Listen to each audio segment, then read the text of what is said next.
Dari kata ho, dari kata ngo nanti kembali ke ho, setelah ho nanti kembali ke no. Mo, ko, mo, do. Kan sama dengan mendoakan kita tuh supaya kita tuh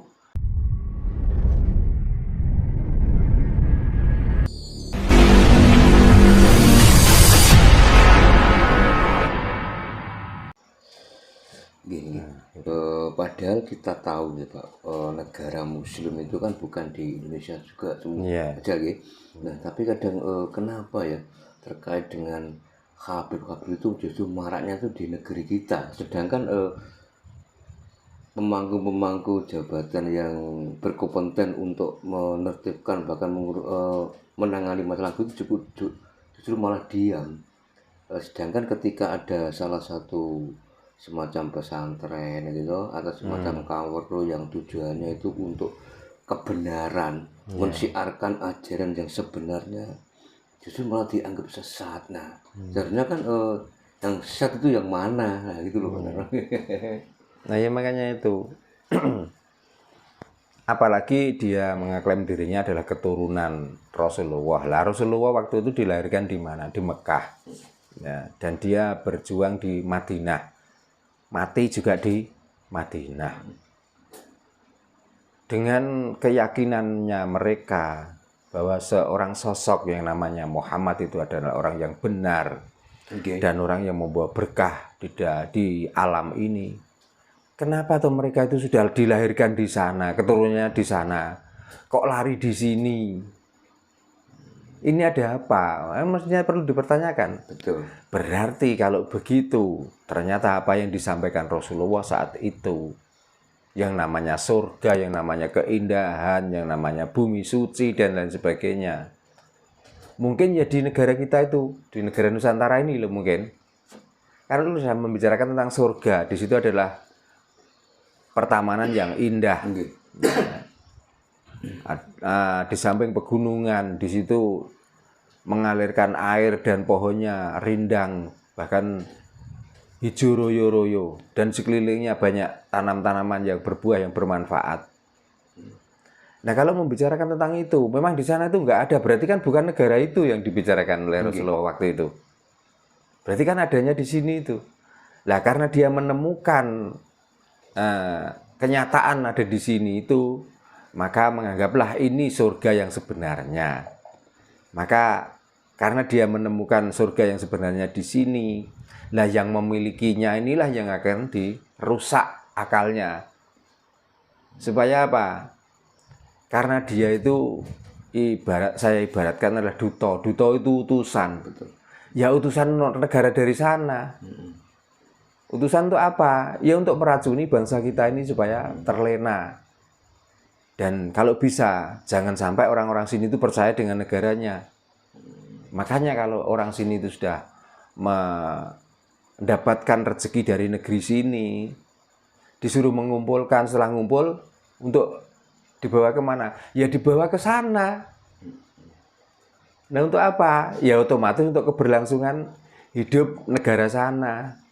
Dengan dilabeli haji lah, dilabeli umroh lah, dan lain sebagainya.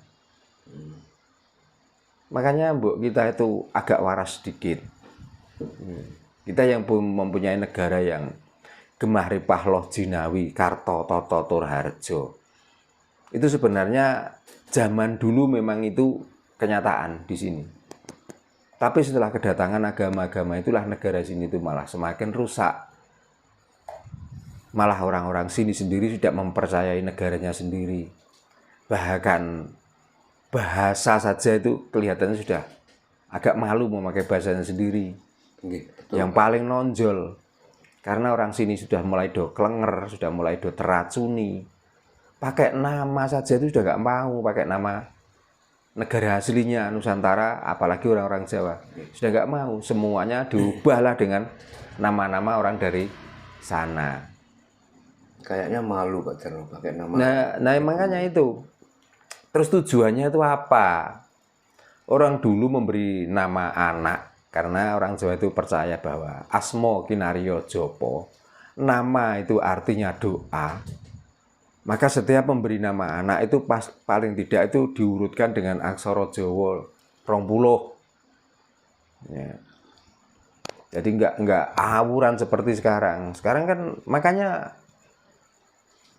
ya negaranya, ya otaknya, ya perekonomiannya morat-marit karena dari namanya itu tidak ada yang mencerminkan bahwa kita itu untuk apa ya, berjalan tegak lurus. Sudah dibelok-belokkan dari kata ho, dari kata ngo nanti kembali ke ho, setelah ho nanti kembali ke no, gitu. Ya, contohnya apa? Contohnya dengan memakai nama, ya maaf, ya, dengan memakai nama Muhammad. Muhammad itu kan dari kalau bahasa huruf aksara Jawa, mo, ko, mo, do.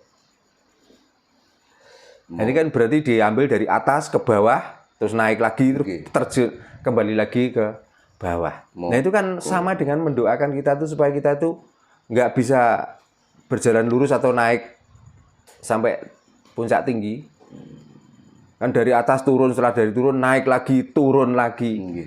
Nah kenyataannya apa yang terjadi? Pemikirannya, ekonominya, dan lain sebagainya sudah nggak bisa stabil lagi.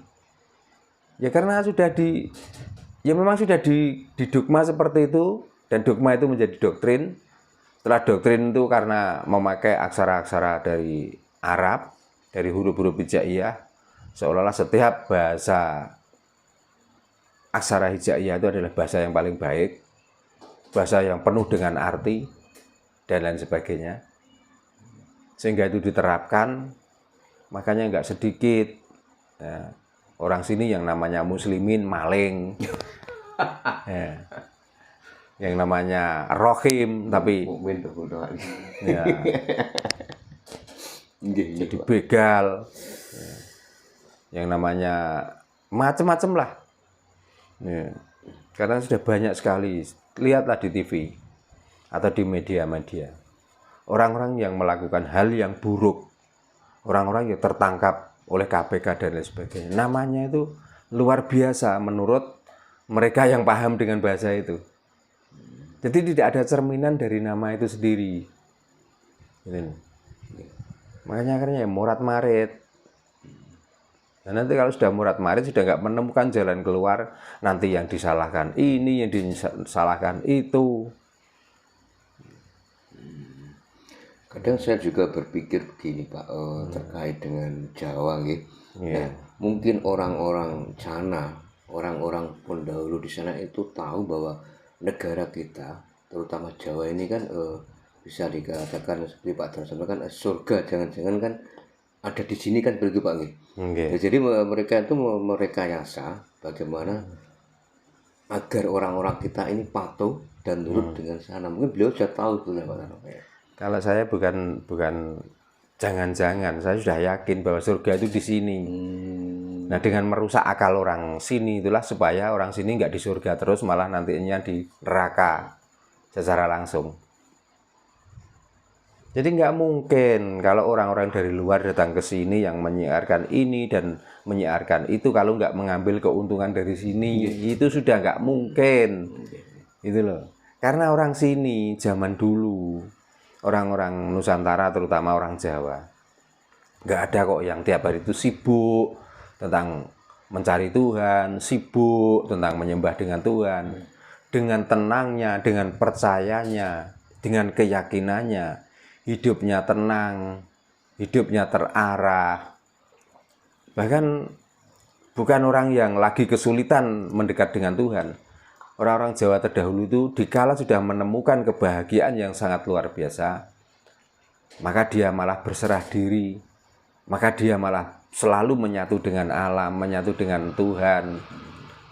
Apa tujuannya? Ya, tujuannya keberhasilan di Nusantara ini supaya langgeng sampai turun ke anak cucu, supaya anak cucu nanti nggak sampai paling tidak kekurangan makan, kekurangan sandang, kekurangan papan, nggak sampai seperti itu. Maka orang-orang dulu itu melestarikan alam, dari batunya, dari kayunya, dari sumber airnya itu dilestarikan. Buktinya apa?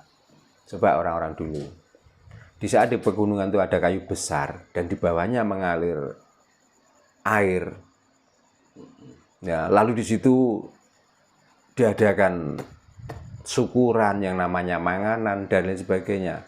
Itu sebenarnya bukan penyembahan pada Tuhan, tapi itulah bukti pelestarian alam.